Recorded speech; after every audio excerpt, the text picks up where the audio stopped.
đang bay ba vùng.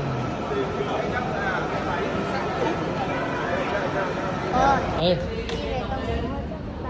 đây máy bay đây. Và hai cực đi sau. Emergency exit to the cabin, then hit exit to the front, for the middle, and Cô to hướng dẫn the cách an toàn rear. bay đấy con.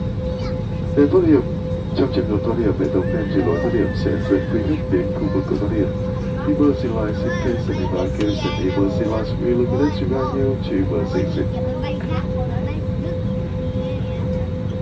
Dây an toàn. Quý khách cài dây an toàn chú ý sau, cài hai đầu khóa vào nhau, kéo một đầu dây để siết chặt và mở bằng cách nhấc đầu khóa. Seatbelt. Whenever seatbelt signs on, please fasten your seatbelt and remain seated at no time. Your seatbelt fastened like this. Insert around it. Quay lên Hưng.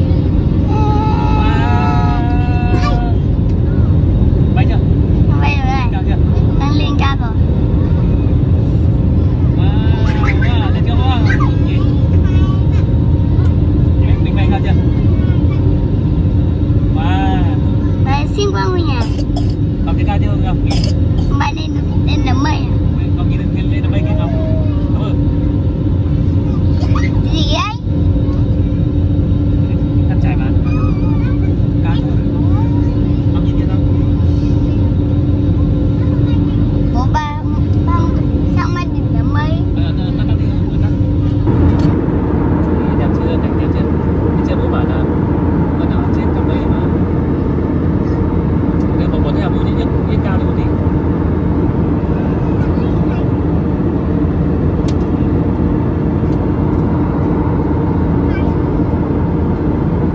Tắt đi. Bay luôn. Bay thôi, tí nữa bay tiếp. Đi chào đi. À bà ơi, Con à, ba đang trên máy bay. cảnh đẹp không? Đẹp lắm. Trời đẹp không? Trời đẹp lắm.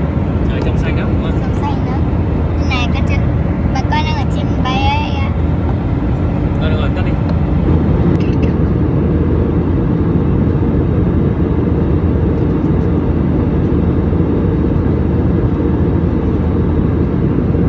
Tắt đi con. Thấy biển nữa, có thấy núi rồi.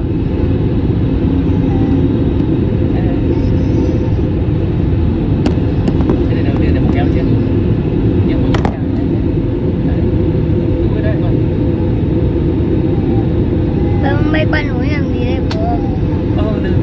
Đừng có quay vội, tắt đi. Gì? Để chuẩn bị hạ cánh rồi.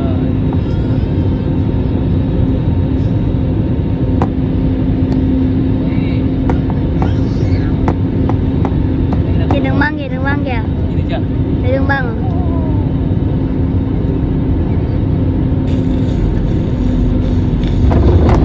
Thấy tới đấy.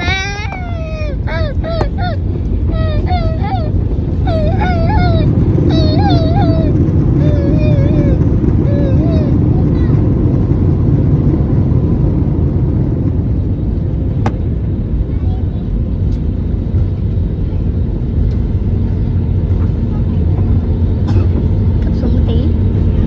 Đấy, được rồi, được rồi, được rồi.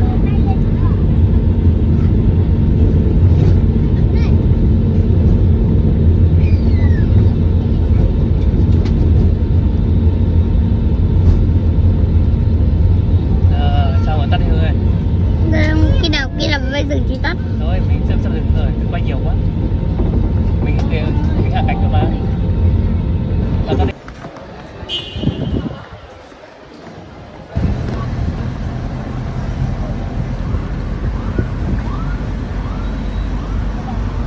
Biển đây rồi.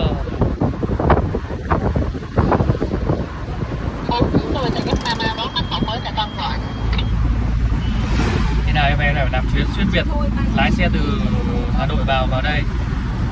Biết bao nhiêu cây nhỉ? Bao nhiêu cây nhỉ? Đấy. Lái xe từ Hà Nội vào đây bao nhiêu cây nhỉ? Lỡ rồi.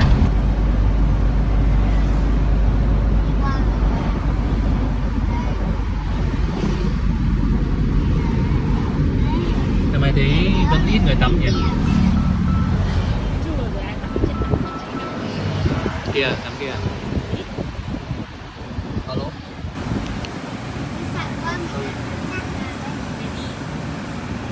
À đây rồi. có hai khách sạn hai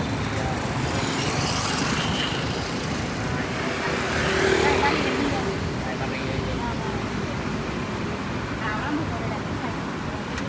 Wow.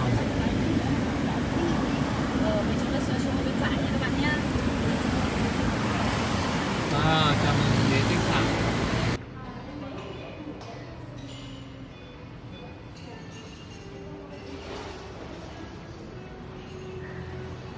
Ngọc ơi, đến Đà Nẵng chưa?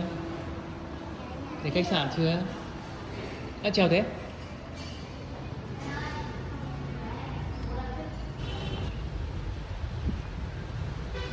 Biển Đà Nẵng.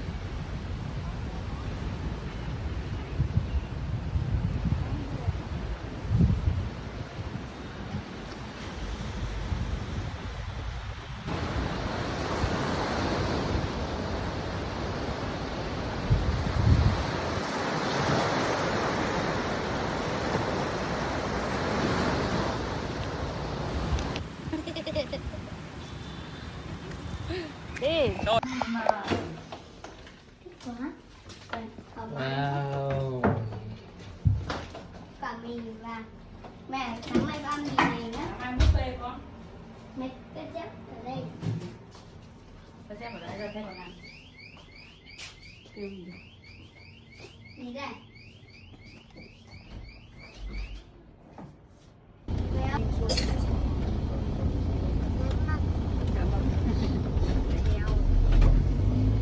Ngọt thì có một Resort non nước Đậm Lô.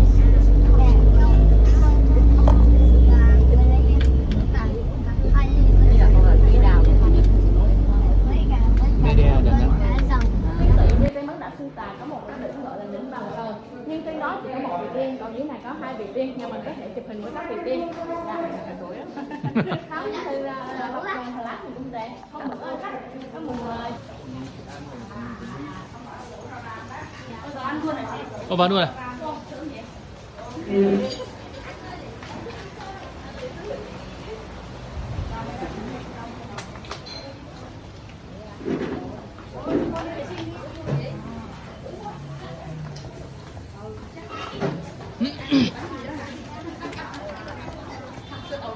Hóa ra là ăn luôn. Hóa ra là ăn luôn nhỉ?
Cái gì này? Chào mốt.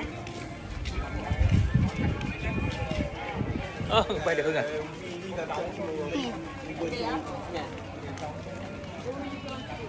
Đây con chim kia ngã ra mà vẫn cứ lên. Một hơi thôi nè.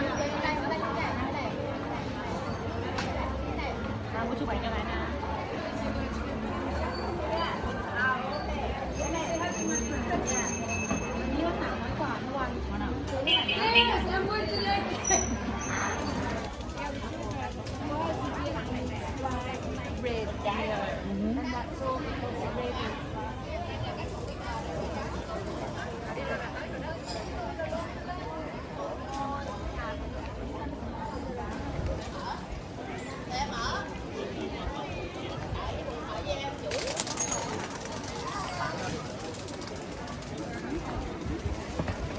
bao giờ nó mà.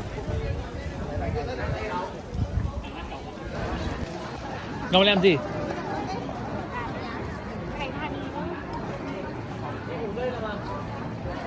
Có con này kẹo không? Con không ăn đâu ạ.